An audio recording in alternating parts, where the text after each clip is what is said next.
Bismillahirrahmanirrahim. Assalamualaikum warahmatullahi wabarakatuh. Innal hamdalillah nahmaduhu wa nasta'inuhu wa nastaghfiruh wa na'udzu billahi min shururi anfusina wa min sayyiati a'malina. May yahdihillahu fala mudilla lahu wa may yudlil fala hadiya lahu. Asyhadu an la ilaha illallah wahdahu la syarika lahu وأشهد أن محمدا عبده ورسوله قال الله سبحانه وتعالى يا أيها الذين آمنوا اتقوا الله حق تقاته ولا تموتن إلا وأنتم مسلمون يا أيها الناس اتقوا ربكم الذي خلقكم من نفس واحدة وخلق منها زوجها وبث منهما رجالا كثيرا ونساء واتقوا الله الذي تساءلون به والأرحام إن الله كان عليكم رقيبا يا أيها الذين آمنوا اتقوا الله وقولوا قولا سديدا يصلح لكم أعمالكم ويغفر لكم ذنوبكم ومن يطع الله ورسوله فقد فاز فوزا عظيما أما بعد فإن أصدق الحديث كتاب الله وخير الهدي هدي محمد صلى الله عليه وعلى آله وسلم وشر الأمور محدثاتها وكل محدثة بدعة وكل بدعة ضلالة وكل ضلالة في النار. معاشر المسلمين والmuslimat, para pemirsa TV Roja dan para pendengar Radio Roja dimanapun Anda berada yang dirahmati dan dimuliakan oleh Allah Subhanahu wa Ta'ala. Alhamdulillah, kita bersyukur kepada Allah Tabaraka wa Ta'ala dalam keadaan apapun, karena tidak ada amal yang lebih dicintai oleh Allah Jalla wa Ala. Tidak ada amal yang lebih sejalan dengan tujuan hidup kita di dunia, yang mengantarkan kita kepada kebahagiaan, keselamatan, keberkahan dan lainnya, kecuali dengan kita bersyukur, dengan selalu bersyukur kepada Allah Tabaraka wa Ta'ala. Apapun yang Allah Jalla wa'ala takdirkan, kita harus selalu mensyukuri apa yang Allah Subhanahu wa Ta'ala tetapkan daripada takdir kita. Karena dengan demikian, maka Allah Jalla wa'ala akan senantiasa bersama kita. Allah akan selalu bersama orang-orang yang bersyukur kepadanya Subhanahu wa Ta'ala. Ma'asyiral muslimin wal muslimat, para pemirsa dan para pendengar yang dimuliakan Allah Subhanahu wa Ta'ala, kembali kita melanjutkan pembahasan kita, yaitu membahas bab salat dari kitab atau dari buku ensiklopedi doa, dzikir dan amalan sehari semalam. Pembahasan kita terakhir adalah tentang bacaan atau doa di antara dua sujud. Maka pembahasan berikutnya adalah tentang, kita akan bahas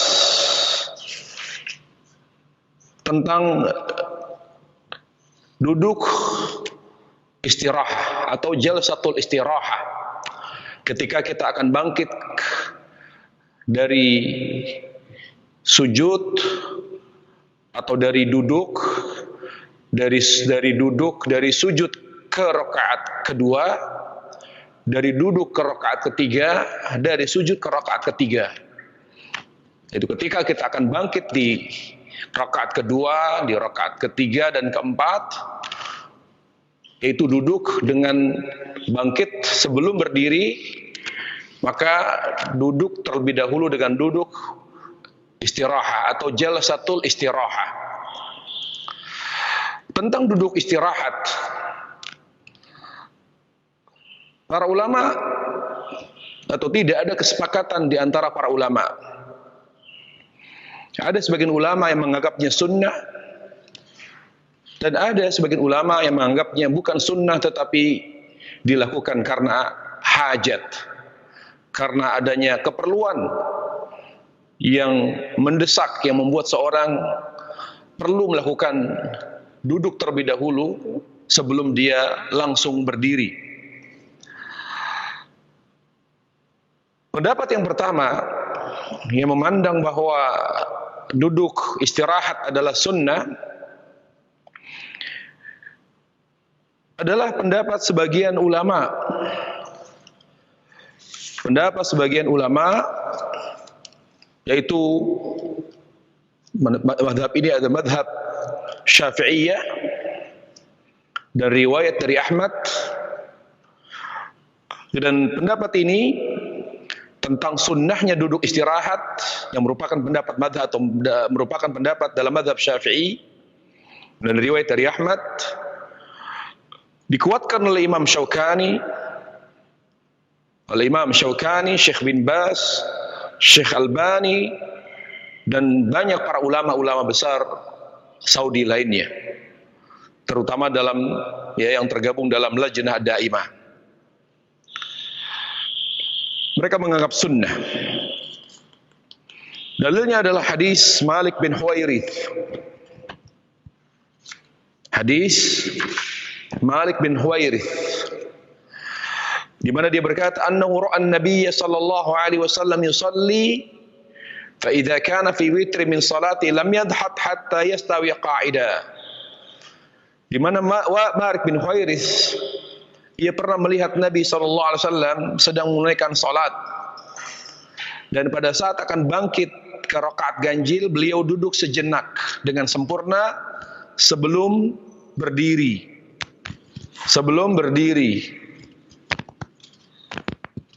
Ya, ini dalil menurut sebagian ulama, terutama para ulama Syafi'iyah, akan disunnahkannya duduk istirahat.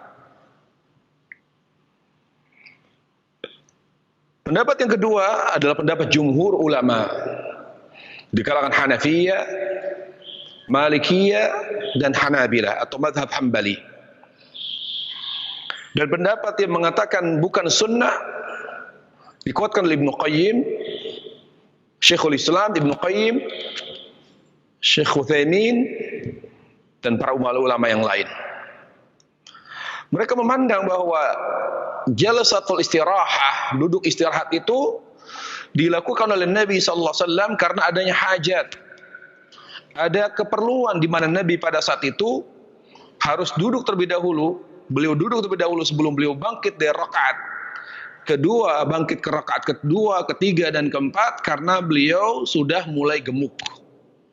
Badan beliau sudah mulai membesar dan gemuk. Dalilnya adalah hadis Muawiyah, di mana Muawiyah berkata, qala Rasulullah sallallahu alaihi wasallam, la tubadiruni fir ruku' was sujud fa inni qad baddant. Rasulullah sallallahu bersabda, jangan kalian dahulukan aku. Kalian jangan pernah mendahului aku dalam ruku' dan sujud, karena aku ini sudah mulai gemuk. Berkata Ibnu Hajar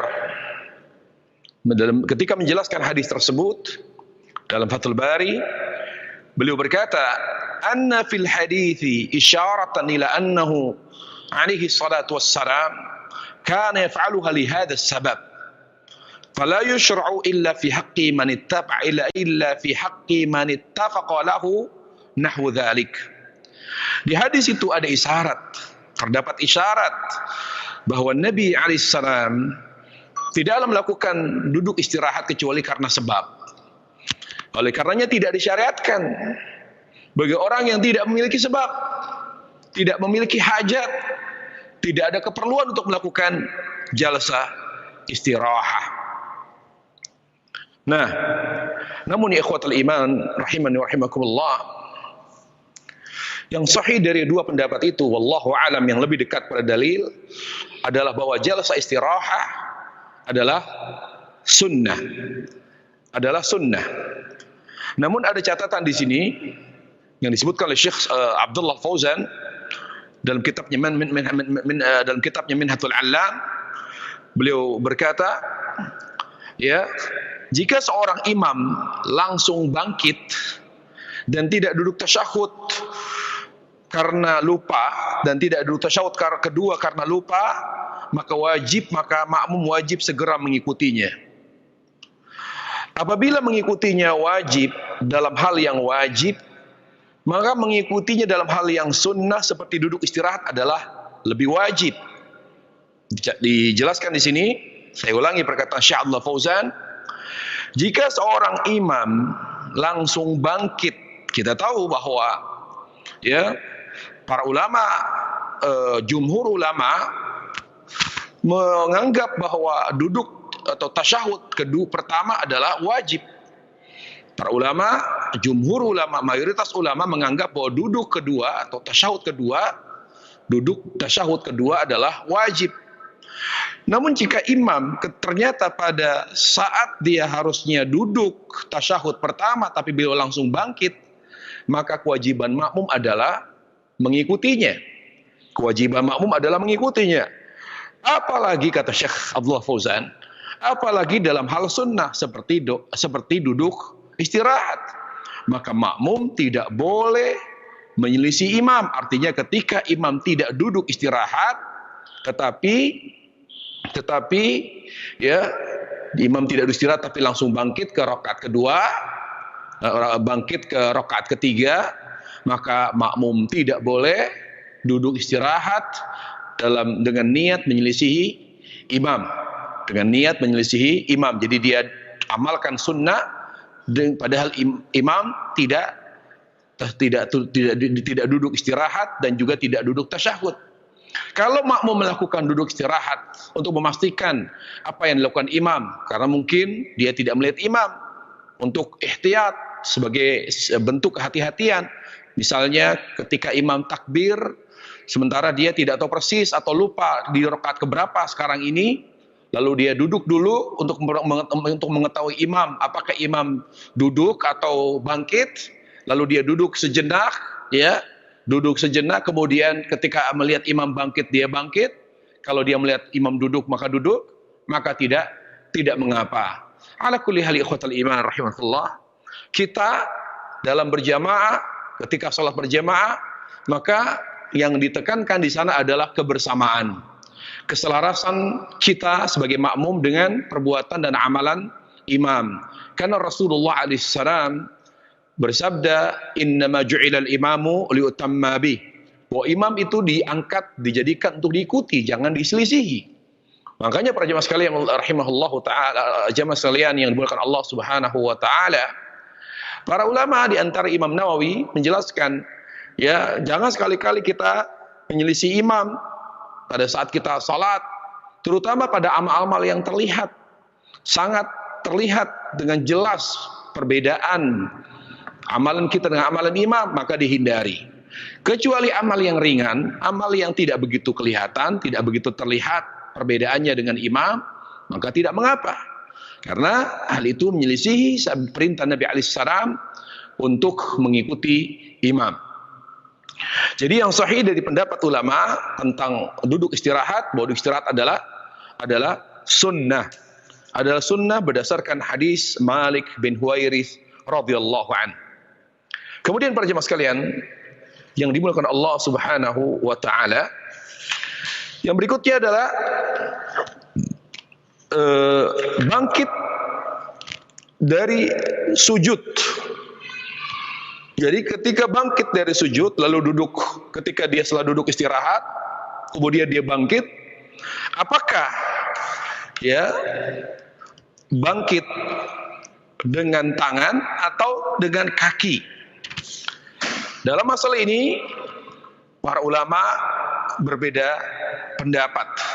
Ya, para ulama berbeda pendapat tentang bangkit dari sujud, apakah dengan tangan, ya, apakah dengan tangan atau dengan kaki.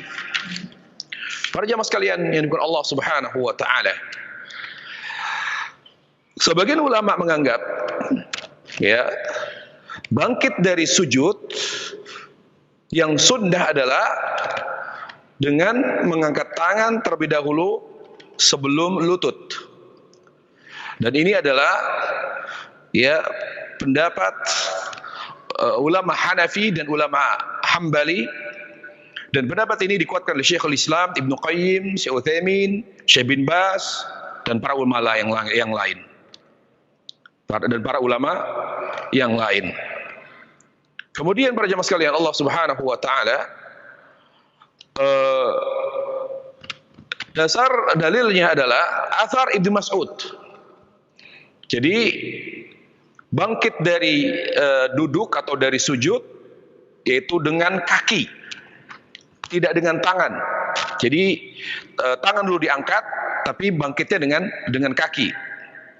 Yaitu di mana Abdurrahman bin Yazid bin Jabir berkata, Ramaktu ibn Mas'ud, Ramaktu ibn Mas'ud, Ramaktu ibn Mas'udin fara'aitu yanhadu ala suduri qadamai.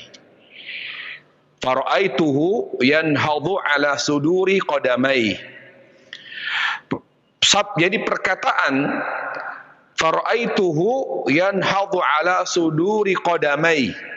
Kata Abdurrahman bin Yazid bin Jabir, saya pernah melihat Ibn Mas'ud sholat, dan ketika beliau bangkit di rakaat kedua, bangkit di rakaat ketiga dan keempat, beliau bangkit dengan kakinya. Jadi beliau langsung berdiri seperti itu, tidak bertumpu kepada tangan. Tidak bertumpu kepada tangan. Athar ini diriwayatkan oleh Ibnu Abi Syaibah dan juga Imam Baihaqi dalam Sunan Al-Kubra dengan sanad yang sahih. Ya, ini. Adapun jumhur ulama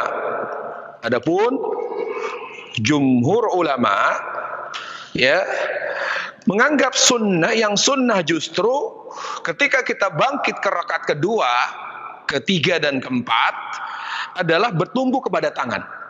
Jadi pada saat kita akan bangkit ke rakaat kedua atau ketiga atau keempat, mu'tamidan atau i'timadan ala yadai.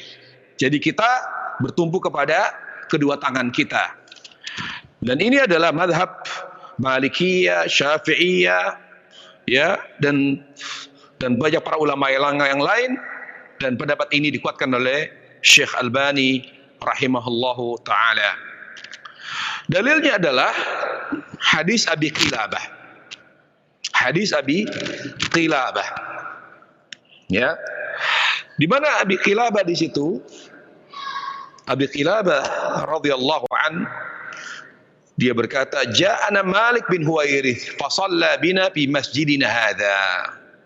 Faqala inni la usalli bikum wa ma uridu as-salah, walakin uridu an uriyakum kaifa ra'aytu an-nabiy sallallahu alaihi wasallam yusalli." Faqala Ayyub, فقلت لأبي قلابة فكيف كان صلاته؟ قال مثل صلاة شيخنا هذا، يعني عمرو بن سلمة.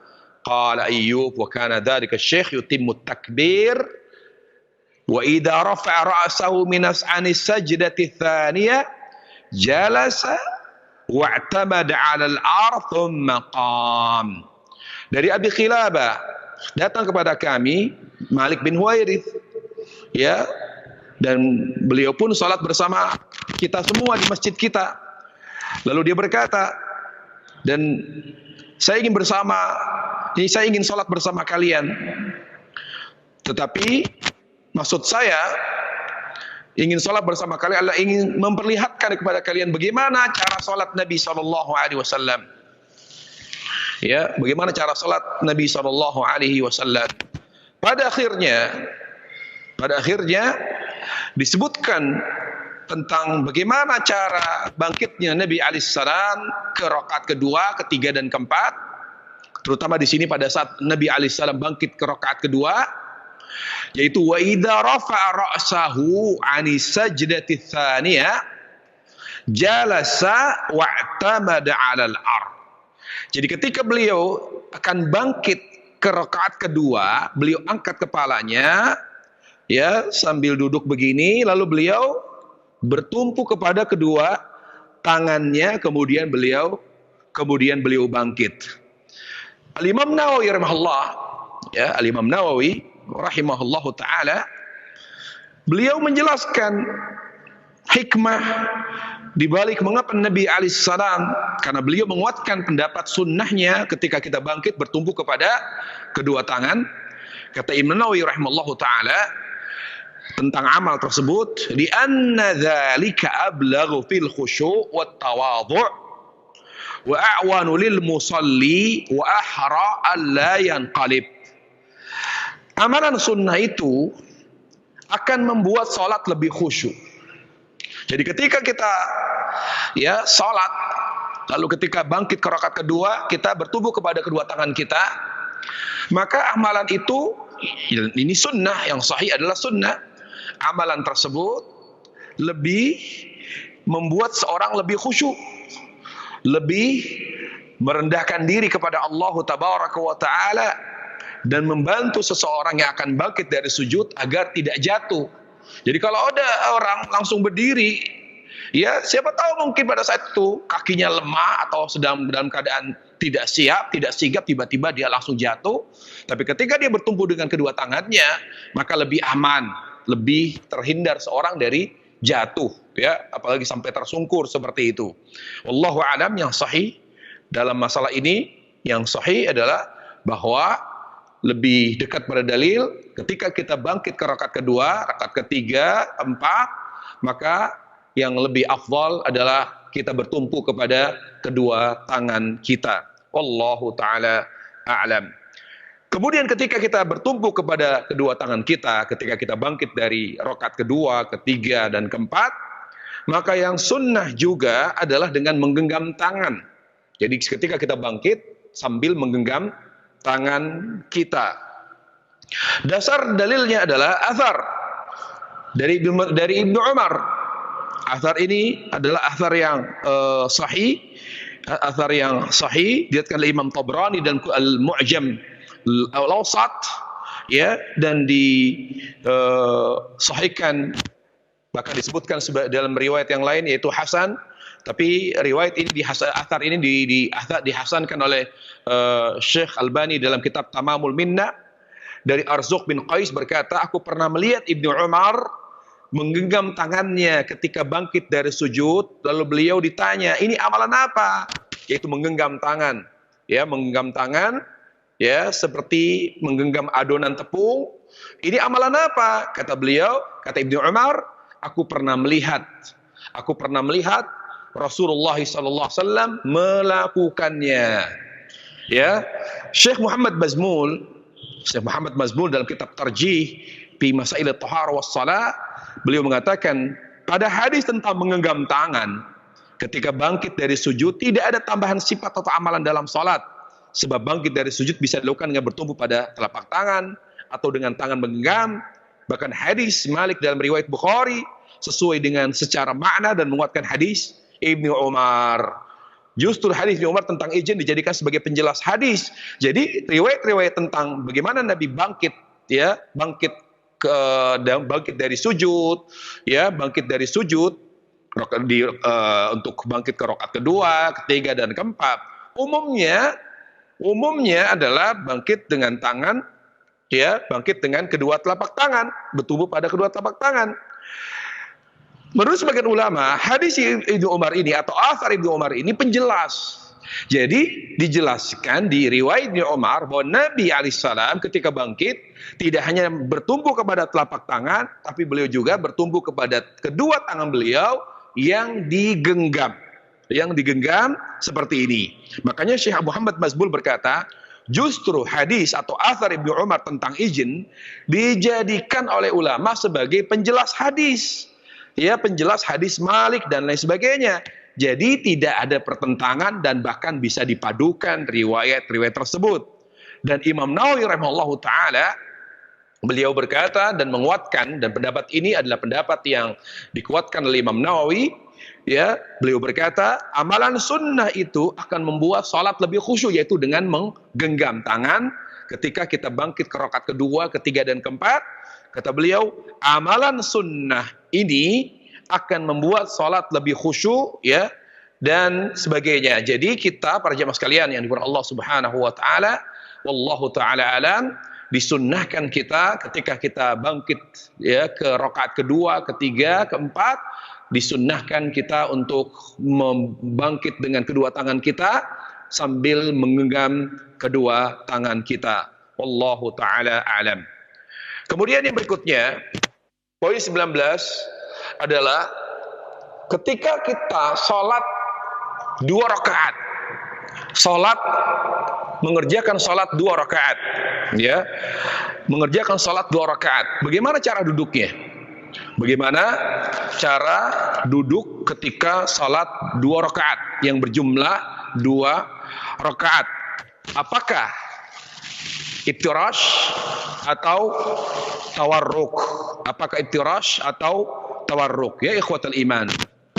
Memang ulama ketika menjelaskan tentang cara duduk sholat 2 rakaat, apakah itu sholat fardu seperti subuh atau sholat sunnah, bagaimana cara duduknya? Para ulama tidak sepakat, tidak ada kesepakatan di antara para ulama. Ya, namun pendapat jumhur ulama sehingga dijadikan kaidah oleh jumhur, oleh mereka, bahwa setiap sholat 2 rakaat maka duduknya adalah iftirash. Setiap sholat 2 rakaat duduknya iftirash, sampai mereka meletakkan kaidah seperti itu. Karena jumhur ulama, ya, di kalangan Hanafiyah, Syafi'iyah dan Hanabilah, kecuali Malik, bahkan dalam mazhab Hanafi seluruh duduk tasyahud itu duduknya iftirash. Ya, seluruh duduk tasyahud, baik itu tasyahud awal maupun tasyahud akhir, semua duduknya iftirash. Itu menurut mazhab Hanafi. Ya, tapi yang sahih tidak seperti itu. Yang sahih, ya ikhwatal iman rahimakumullah, tentang duduk di salat 2 rakaat, maka yang sahih adalah duduknya iftirash.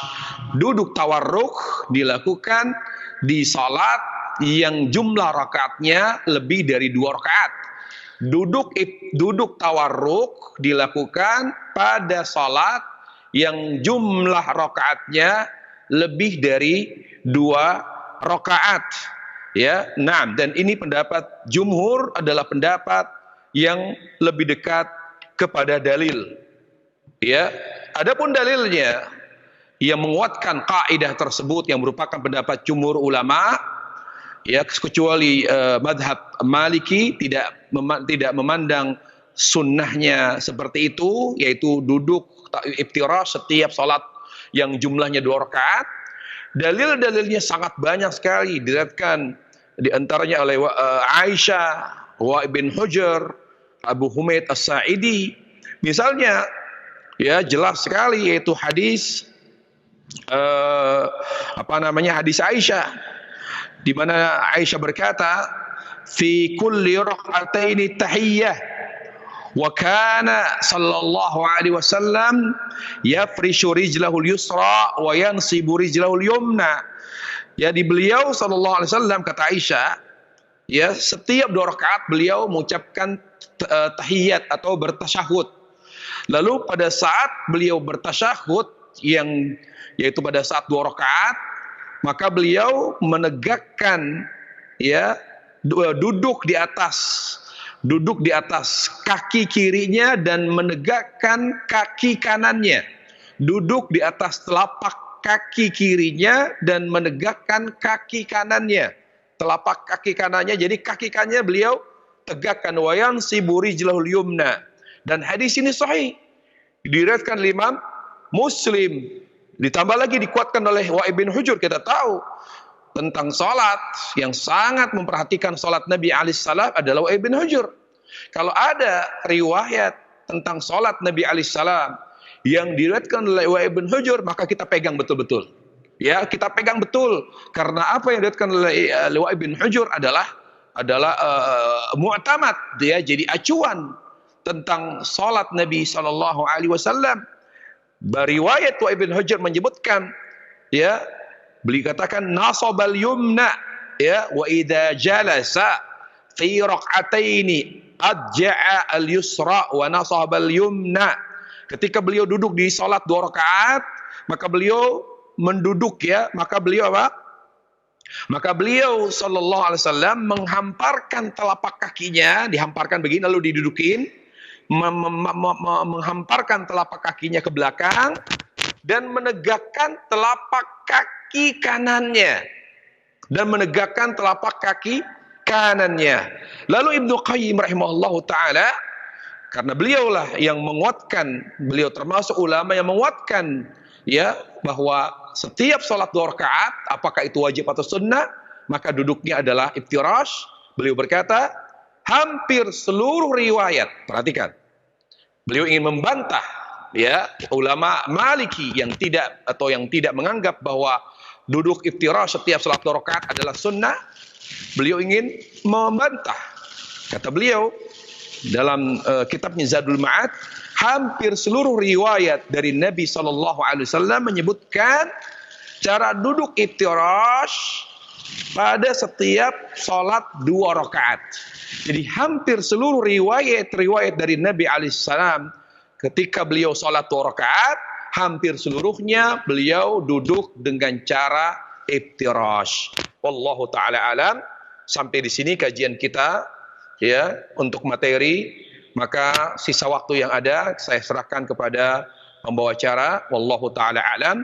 Wa sallallahu wasallam wa barak ala nabiyyina Muhammad wa ala alihi wa sahbihi wasallam.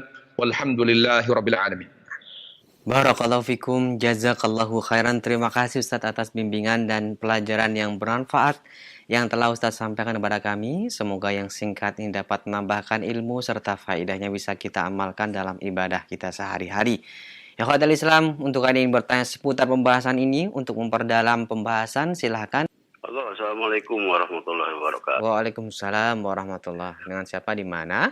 Dengan Pak Taufik di Jonggol. Silahkan Pak Taufik, pertanyaannya. Iya, ini masalah istirahat nih ketika kita bermakmum dengan yang imamnya tawaruk. Gimana tuh si makmum, apa tetap istirahat apa ikut tawaruk gitu? Baik. Dalam duduknya gitu. Baik Pak Taufik. Oke, makasih. Iya. Assalamualaikum warahmatullahi wabarakatuh. Waalaikumsalam warahmatullahi wabarakatuh. Silakan Ustaz. Gimana kalau seandainya kita sholat berjamaah bersama imam di sholat subuh, di mana imamnya itu duduknya tawarruk, sementara kita memandang bahwa setiap sholat 2 rakaat maka duduknya iftirash.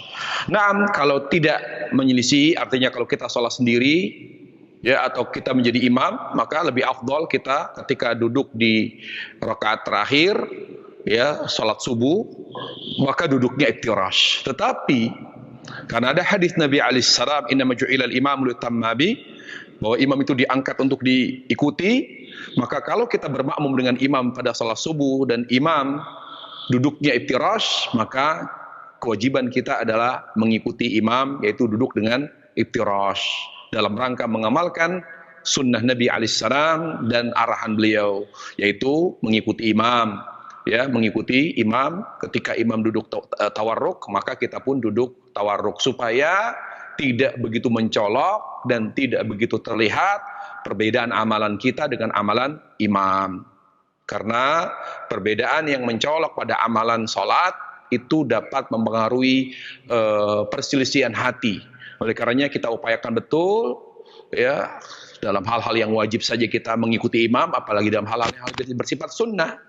Dari hal-hal yang bersifat sunnah. Nah, duduk iftirash itu sifatnya sunnah. Jadi kalau kita sholat sendiri atau menjadi imam, lebih afdal duduk iftirash. Tapi demi mengikuti imam yang duduk tawarruk atau duduk tawarruk ketika sholat 2 rakaat, sholat subuh, maka lebih baik kita mengikuti imam, yaitu dengan duduk dengan cara tawarruk. Wallahu a'lam. Jazakallahu khairan. Terima kasih Ustaz atas jawabannya. Semoga bermanfaat untuk yang bertanya khususnya dan kita semua yang menyimak pada kesempatan kali ini. Silahkan untuk telepon yang kedua kami angkat berikutnya. Halo. Yang kedua kami angkat berikutnya.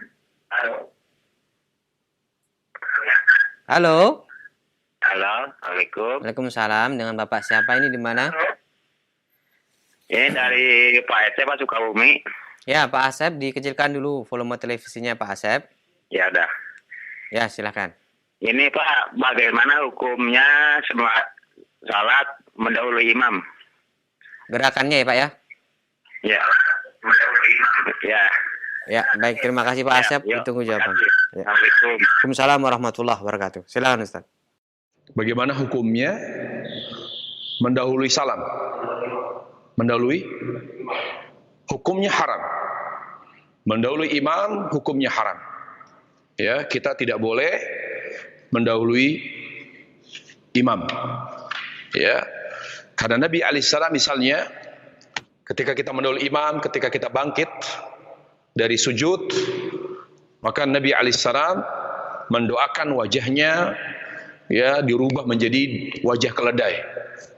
Tidak mungkin doa keburukan yang Nabi alaihissalam sampaikan terkait dengan makruh. Ya, maka dalam hal ini Allahu alam mendahului imam hukumnya haram.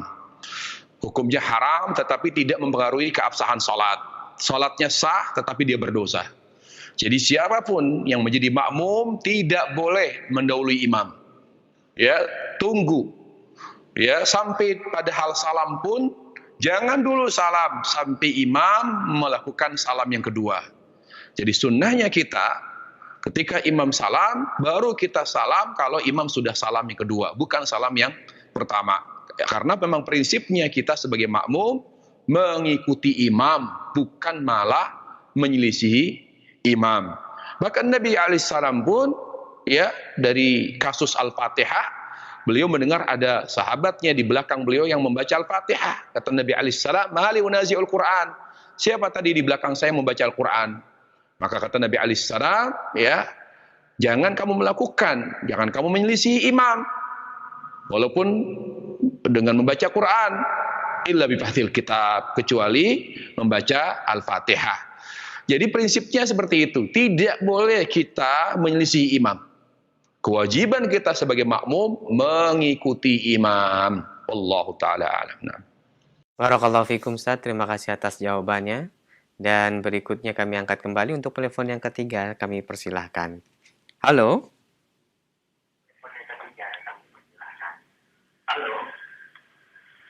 Halo. Ya. Assalamualaikum. Assalamualaikum warahmatullahi wabarakatuh. Waalaikumsalam warahmatullahi wabarakatuh. Bapak mohon maaf dikecilkan terlebih dahulu volume televisinya ya. Udah di Ya. mute ini, udah Ya. dikecilin, udah di mute. Ya, dengan Bapak siapa di mana ini? Dengan Rahmat Hidayat di Bekasi. Silahkan pertanyaannya. Iya, Ustaz, mau tanya kalau sholatnya 3 rakaat, 1 salam, itu iftiros atau tawaruk? Maksudnya kayak witir gitu ya, satunya Witir, salam. ya. Ya. Witir sholat 3 rakaat, tapi 1 salam gitu kan. Baik. Itu duduknya iftiros atau... Tawaruk. Oh. Baik, terima kasih Bapak atas Syukran, pertanyaan. syukran, Ustaz. Jazakallah khairan. Waalaikumsalam. Silakan Ustaz. Iftirash, sebagaimana saya sebutkan tadi dalil-dalilnya hadis wa Ibn Hujur, hadis Aisyah, hadis Abu Humaid As-Sa'idi dan riwayat-riwayat sahabat yang lain tentang cara duduk, hanya menyebutkan iftirash itu dilakukan di rakaat kedua. Iftirash itu dilakukan pada rakaat kedua. Jadi dari sini jelas sekali kalau kita duduk di rakaat ketiga, di rakaat keempat, maka tidak ada cara duduk lain kecuali tawarruk, termasuk sholat witir. Jadi kalau kita duduk sholat witir dengan cara langsung 3 rakaat atau 1 salam, apakah itu 3 rakaat atau 5 atau 7 dan seterusnya dengan 1 salam, maka cara duduknya karena dia lebih dari 2 rakaat adalah dengan tawarruk. Wallahu a'lam. Ya, Ustaz, barakallahu fikum wa jazakallahu khairan. Terima kasih atas jawabannya dan berikut kami akan bacakan sejumlah pertanyaan dari pesan singkat. Yang pertama dari Iwan di Jakarta. Ustadz, saat kita telat dalam sholat atau masbuk dan kita duduk saat rakaat keempat, imamnya sudah salam, kita masih bangkit lagi. Ketika duduk di rakaat terakhir itu imam tawaruk. Kemudian yang menjadi pertanyaan, apakah makmum yang masbuk ini juga duduk tawaruk atau iftiros untuk meneruskan 1 rakaat yang kurang tadi? Silakan Ustaz. Untuk meneruskan rakaat. Nah, ketika imam atau makmum mendapatkan seluruh rakaat kecuali 1 rakaat, artinya dia hanya tertinggal satu rakaat. Maka kita lihat Salat apa itu? Kalau di salat subuh, maka dia duduk iftirash. Jadi satu rakaat yang tertinggal bagi makmum masbuk itu rakaat terakhir. Jadi satu rakaat yang tertinggal lalu dia sempurnakan, dia kerjakan, maka bagi makmum dan masbuk adalah rakaat terakhir. Jadi kalau itu terjadi di salat subuh, maka dia duduk satu rakaat yang tertinggal, di duduk terakhirnya adalah dengan iftirash. Selain itu di salat zuhur, asar, ya, maghrib dan isya, ketika dia terluput satu rakaat, maka duduknya adalah tawarruk, karena bagi dia makmum masbuk, bagi dia satu rakaat yang terluput adalah rakaat terakhir. Maka sunnahnya ketika kita duduk terakhir di salat lebih dari 2 rakaat adalah dengan cara tawarruk. Wallahu a'lam. Barakallahu fikum Ustaz, terima kasih atas jawabannya. Berikut kami akan bacakan kembali dari pesan singkat. Assalamualaikum warahmatullahi wabarakatuh. Pertanyaan dari Ummu Firda yang bertanya, bagi muslimah yang dia sholat sendiri di rumah, bacaan untuk sholat subuh, maghrib, dan isya, apa harus dibaca lebih keras? Terima kasih Ustadz. Jazakumullahu khairan. Silakan. Masalah keras atau tidak ada tidak ditekankan keras. Yang ada jahar. Jahar di sini artinya suaranya terdengar. Tidak harus keras. Karena salat subuh, salat maghrib dan isya adalah salat jahriyah. Artinya ketika kita membacanya didengar oleh orang lain. Didengar oleh selain diri kita. Itu jahar namanya. Adapun keras dan tidak, kembali kepada diri kita masing-masing dan kembali kepada kondisi, keadaan. Kalau memang itu mengganggu, ya artinya misalnya ada yang misalnya kita sholat subuh, ada bayi misalnya, kita baca keras membuat bayi itu terbangun, maka tidak patut kita membaca dengan keras. Tapi kalau kita tidak memiliki anak kecil, kemudian juga memang ingin mungkin menghadirkan suasana ibadah di dalam rumah misalnya bagi seorang wanita agar anak-anaknya itu nanti mungkin mereka jadi mendapatkan suasana ibadah salat, dengan setiap salat sang ibu selalu mengeraskan bacaannya ketika salat subuh, maghrib, isya, maka tidak mengapa. Jadi intinya ikhwatul iman, pada saat kita salat subuh atau wanita salat subuh, salat maghrib dan isya di rumah, maka yang ditekankan adalah dijaharkan, artinya dibaca dengan suara yang terdengar. Ya, terdengar tidak harus keras. Saya kira semuanya mengerti, terdengar tidak harus keras. Tetapi kalau dia mau mengeraskan suara tidak mengapa. Selama tidak mengganggu. Ya, selama tidak mengganggu, karena Islam tidak mentolerir sesuatu yang sifatnya mengganggu. Ya, mengganggu orang yang memang tidak wajib sholat. Misalnya ada adiknya yang adik iparnya misalnya, atau adik kandungnya yang perempuan yang sedang halangan, atau ada tamu lalu terganggu sementara dia tidak wajib sholat karena halangan misalnya, maka jangan dikeraskan. Jadi yang wajib menjaharkan, bukan mengeraskan. Adapun mengeraskan bacaan kembali kepada situasi dan kondisi. Wallahu taala alam. Naam. Barakallahu fikum, terima kasih atas jawabannya. Berikut kami akan bacakan kembali pertanyaan dari pesan singkat dari Abu Gaza.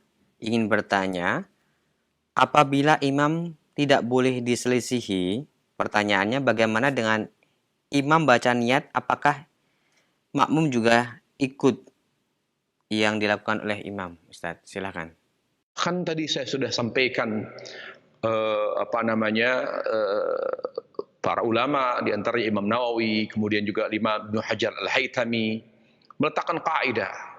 Jadi kalau memang itu tidak begitu kentara, tidak begitu terlihat perbedaannya, maka tidak mengapa kita menyelisihinya. Apalagi jelas-jelas bahwa melafadzkan niat ya ketika salat, jelas sekali itu adalah perbuatan yang bertentangan dengan petunjuk Nabi alaihissalam dan sunnahnya. Atau dengan kata lain adalah perbuatan bid'ah, melafadzkan niat dalam salat, karena tidak ada contohnya dari Rasulullah SAW. Bahkan Syekhul Islam Taimiyah rahimahullah taala menukil ijma' bahwa niat itu tempatnya di hati, anna niyata mahalluhal qalb. Oleh karenanya ikhwatal iman, tidak sepatutnya kita melafadzkan niat karena jelas-jelas amalan tersebut menyelisih amalan Nabi sallallahu alaihi wasallam. Oleh karenanya kalau kita mendapati imam salat kita dia melafadzkan niat, maka tidak boleh kita mengikutinya. Tidak boleh kita mengikutinya. Selain itu juga kalaupun kita menyelisihinya tidak begitu kelihatan dia mengatakan usolli, kita tidak. Kita langsung takbir. Jadi tidak boleh dan tidak perlu mengikuti imam yaitu dalam melafadzkan niat. Jadi yang kita lakukan niat di dalam hati saja. Wallahu taala a'lam. Ya Ustaz, barakallahu fikum. Terima kasih atas jawabannya dan berikut kami akan berikan kesempatan kembali. Masih ada waktu beberapa menit ke depan untuk Anda bisa masuk via telepon. Halo, Assalamualaikum warahmatullahi wabarakatuh. Waalaikumsalam. Dengan siapa ini di mana? Dengan Ibu Nur di Artiris. Silahkan pertanyaannya Ibu. Ya, terima kasih. Mm-mm. Bagaimana dengan sholat seorang perempuan di rumahnya lalu bertepatan dengan aminnya seorang imam di masjid? Apakah betul dia akan mendapat pahala yang besar kalau aminnya itu bersamaan dengan imam yang di masjid? Terima kasih. Assalamualaikum warahmatullahi wabarakatuh. Waalaikumsalam warahmatullahi wabarakatuh. Silakan Ustaz. Naam. Mengucapkan amin secara serentak yang akan mendapatkan ampunan dari Allah Jalla wa Ala karena sama dengan aminnya malaikat itu berlaku bagi yang salat berjamaah di masjid. Bagi yang salat berjamaah di masjid. Adapun mereka para wanita yang salat di rumah, kalau mereka ingin mendapatkan keutamaan itu, mereka dianjurkan salat berjamaah di rumah dengan anak perempuannya misalnya. Tetapi tidak dimaksud dengan amin yang serentak yaitu dengan amin jamaah yang sholat di masjid. Yang dimaksud adalah serentak, amin yang serentak adalah dengan jamaah yang bersamanya. Dan tidak benar berjamaah dengan dengan jamaah yang ada di masjid. Tidak boleh ada jarak. Tidak boleh ada jarak, ya. Tidak boleh ada jarak karena sholat berjamaah itu harus bersama di tempat yang sama, bukan di tempat yang berbeda. Jadi tidak benar kalau seorang wanita yang sholat di rumah lalu dia sholat pada saat jamaah di masjid sudah mulai sholat karena terdengar suaranya dengan melalui speaker misalnya imamnya, lalu ketika terdengar waladhdallin dan jamaah itu pada amin, lalu wanita yang sholat di rumah pun mengatakan amin. Karena bagaimana dikatakan dapat keutamaan? Karena sholat berjamaahnya itu tidak, ingat para jamaah sekalian, kaidah ini disebutkan oleh Syekhul Islam Taimiyah, ada kaidah ibu dan para pendengar atau pemirsa yang lain, semua keutamaan di dalam Al-Quran dan hadis dari suatu amal itu lahir dari amal yang sesuai dengan sunnah. Semua keutamaan sholat, keutamaan puasa, keutamaan zakat, keutamaan umroh, haji, itu lahir dari mana? Ketika amalan kita sesuai dengan sunnah. Pertanyaannya, apakah seorang wanita yang sholat sendiri di rumah dengan niat berjamaah dengan jamaah yang sholat di masjid, apakah itu sesuai dengan sunnah? Tidak benar. Yang ada ketika wanita itu sholat di masjid, lalu aminnya bersama, berserentak, ya sama, berbarengan, mendapatkan keutamaan. Jadi dilihat dari sisi hukum, dia bukan sholat berjamaah, jadi tidak mendapatkan keutamaan itu. Wanita yang sholat di rumah akan mendapatkan keutamaan, yaitu ketika aminnya bersama, serentak, berbarengan, ketika dia sholat berjamaah dengan wanita lain, dengan mahramnya misalnya. Lalu jamaah atau makmum di sini aminnya bersama, berbarengan, maka insya Allah akan mendapatkan keutamaan, yaitu akan mendapatkan ampunan dari Allah Subhanahu wa Ta'ala. Bukan dengan sholat sendiri, lalu niat berjamaah atau berusaha membarengi aminnya wanita, si ibu dengan aminnya jamaah di masjid. Tentu hal itu tidak ada keutamaannya karena cara sholat seperti itu tidak sesuai dengan tuntunan Nabi Sallallahu Alaihi Wasallam. Wallahu a'lam. Ya Ustaz, barakallahu fikum, jazakumullahu khairan. Terima kasih atas jawaban yang bermanfaat. Dan kami berikan satu kesempatan untuk telepon terakhir sebelum diberikan ihtitam oleh Ustaz. Halo, Assalamualaikum. Waalaikumsalam. Dengan Bapak siapa ini di mana? Dengan Abu Salman di Cibitung. Silakan Pak Abu Salman, pertanyaannya. Ya, pertanyaannya gini tentang masalah dari nama imamu liu tamabi, imam itu jangan untuk diikutin Ustaz. Ntar sekarang ada fatwa MUI yang memerintahkan bahwa sholat itu harus berjauhan atau dalam setiap sholat fardu harus ada kunut nazilahnya. Gitu. Jadi apakah semua imam itu harus diikuti seperti itu, apa sebatas mana dari tersebut itu yang harus diikutin ya? Jazakallahu khairan. Ya. Terima kasih ya Pak atas pertanyaannya. Silakan Ustaz diberikan jawaban dan sekaligus ihtitam.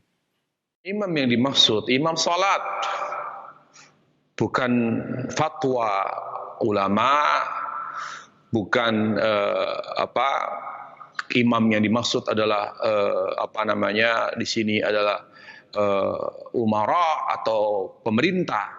Yang dimaksud di sini innama ju'ilal imam liutamma bih. Jadi imam dimaksud adalah imam salat. Jadi kalau kita berjamaah ya, maka apapun yang dilakukan imam kita ikuti walaupun salah. Jadi yang menanggung dosa imam, kita tidak menanggung dosa sebagai makmum. Bukan yang dimaksud adalah ulama atau pemerintah dalam hal ini gitu loh. Karena dalam hal ini kita tidak boleh taat pada pemimpin dalam hal maksiat kalau memang maksiat ya, karena kaidah mengatakan la ta'ata li makhluqin fi ma'siyatil khaliq, tidak boleh taat pada pemimpin dalam hal yang bersifat maksiat kepada Allah tabaraka wa taala. Karena taat kepada pemimpin, kepada umara, kepada waliul amr yaitu umara dan ulama itu tidak mutlak, harus dengan syarat. Syaratnya apa? Yaitu dalam hal yang baik, dalam hal yang ma'ruf. Karena Nabi alaihissalam ketika menjelaskan ayat Allah Jalla wa Ala surat An-Nisa ayat 59, ya ayyuhalladzina amanu atii'u Allah atii'ur rasul ulil amri minkum. Wahai orang yang beriman, taatilah Allah dan taati Rasul dan ulil amri di antara kalian, yaitu ulama dan umara. Kata Syekh Sa'di yaitu waliul amr, ulama, umara dan ulama. Maka Nabi alaihissalam menjelaskan, karena di situ ada kesalahpahaman di kalangan sahabat memahami taat kepada pemimpin, yaitu mentaatinya sampai dalam hal yang salah. Maka Nabi alaihissalam mengatakan dalam Sahih Bukhari, inna ta'atu fil ma'ruf, buat taat pada pemimpin, pada waliul amr itu dalam hal yang ma'ruf, dalam hal yang baik. Nah, terkait dengan himbauan salat dengan berjarak, justru wallahu a'lam yang saya ketahui justru fatwa ulama justru tidak salat di masjid, ya tidak salat di masjid, karena masalahnya adalah bukan masalah salatnya berjarak 1 meter, ya di situ kalau kita sudah bermakmum berjamaah dengan imam ya kita ikuti imam amalan salatnya. Tetapi salat berjamaah dengan berjarak 1 meter justru cara salat seperti itu ya pertama tidak sesuai dengan sunnah dan tuntunan Nabi alaihissalam.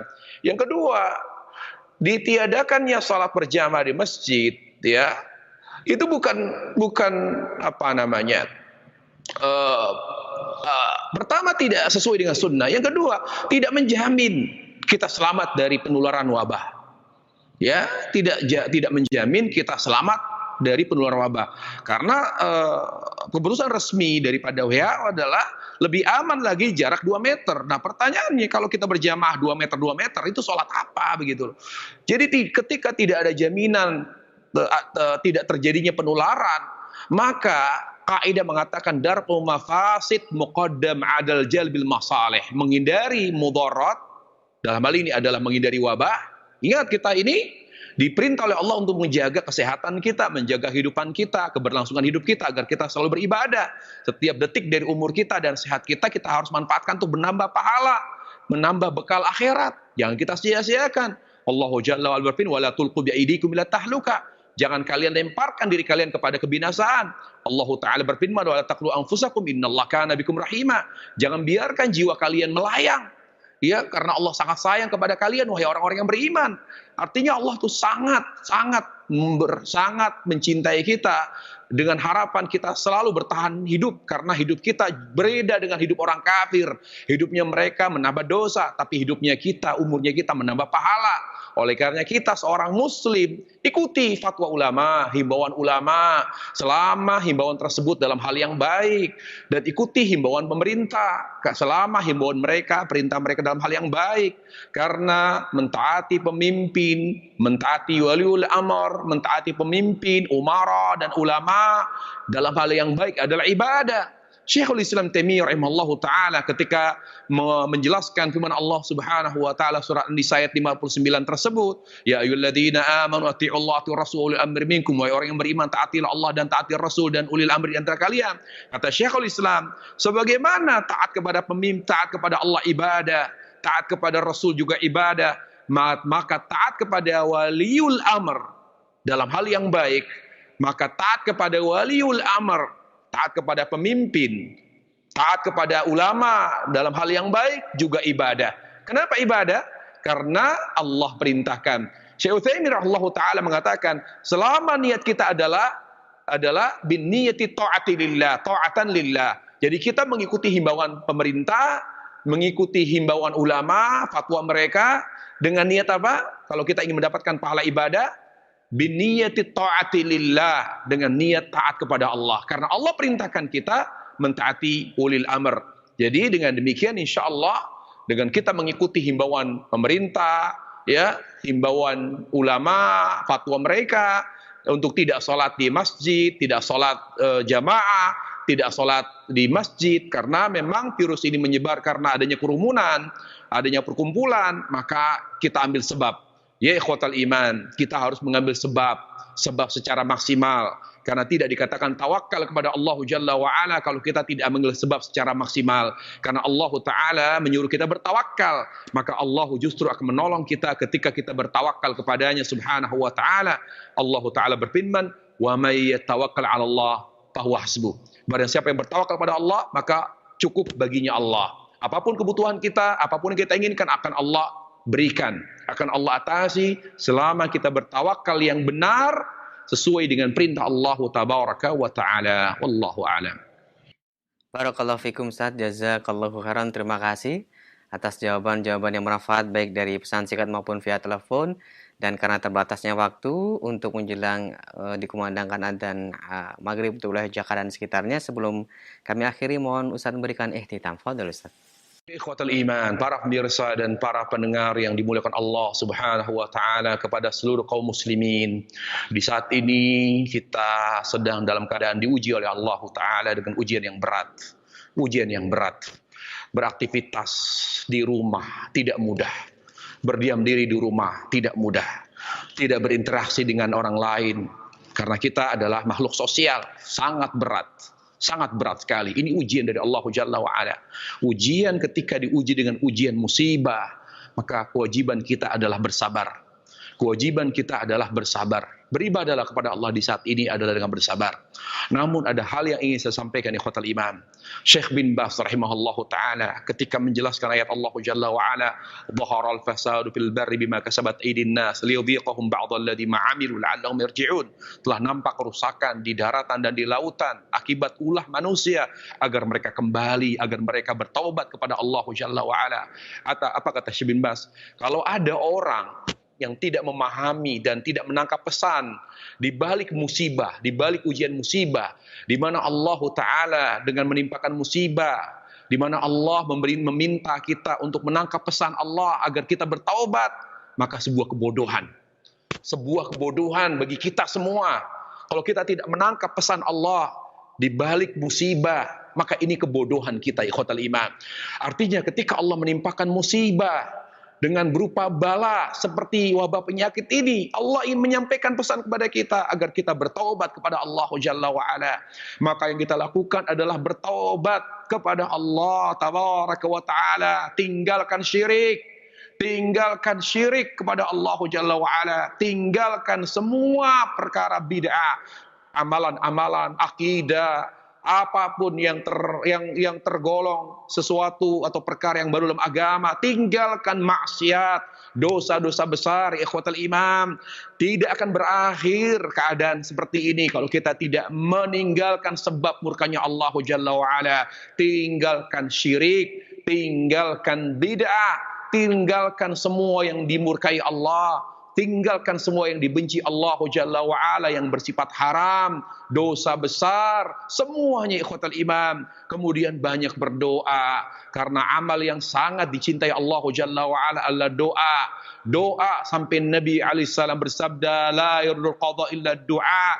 Tidak ada yang dapat merubah takdir. Ini takdir Allah Jalla wa'ala. Kita harus imani bahwa kita harus menerima dengan ikhlas dan ridha, bahwa Allah takdirkan kita mendapatkan ujian yang bersifat global seperti ini. Ini adalah ujian dari Allah Jalla wa'ala. Maka kita harus sabar. Kita harus sabar menghadapinya. Namun ya ikhwatal iman, karena doa dapat merubah takdir, maka kita perbanyak doa kepada Allah Jalla wa'ala. Doa agar Allah segera mengangkat bala ini. Doa sebagaimana doa yang diajarkan oleh Nabi alaihissalam, Allahumma inni a'udzubika minal barasi wal jununi wal judami wa sayyi'il asqam. Dan doa-doa yang lain, perbanyak doa ikhwatal iman. Ayo bangun malam, sujud, sholat tahajud. Bangun malam, minta kepada Allah, menangislah kepada Allah, ya Allah angkat bala ini. Jangan santai-santai, jangan cuek, jangan tidak peduli, beraktivitas seperti semula. Dan ingat, kita mengatakan akan berakhir ini 2 pekan, 3 pekan. Ya ikhwatan, tidak bisa bala ini hanya berakhir dengan kita berjarak misalnya, dengan social distancing misalnya, atau menjauhi fisik kita dengan yang lain. Justru wabah ini karena dosa. Jadi kita harus ambil sebab yang membuat kemurkaan Allah itu menjadi hilang. Tinggalkan dosa, kepada Allah Jalla wa'ala bertobat, dan perbanyak doa. Karena doa adalah amal yang sangat dicintai Allah Subhanahu wa taala. Akhirnya Ibnu Qayyim rahimahullahu taala mengatakan, apabila Allah merindukan doa kita, apabila Allah Jalla wa'ala merindukan doa kita dan istighfar kita, maka Allah akan menimpakan bala kepada kita. Allah Jalla wa'ala menimpakan bala kepada kita karena Allah rindu, karena Allah Jalla wa'ala menginginkan doa dan istighfar kita. Berarti mungkin di antara kita jauh dari istighfar, jauh dari doa, sehingga Allah menimpakan bala. Saatnya saat ini ya ikhwatal iman, berdoa kepada Allah. Berdoa kepada Allah Subhanahu wa taala agar Allah segera mengangkat bala ini, mengangkat musibah ini, dan sehingga kita bisa kembali beraktivitas. Wallahu taala alam, wa sallallahu wasallam wa barak ala nabi Muhammad wa ala alihi wa sahbihi wasallam. Subhanakallah bihamdik, asyhadu an la ilaha illa anta, astaghfiruka wa atubu ilaik. Assalamualaikum warahmatullahi wabarakatuh.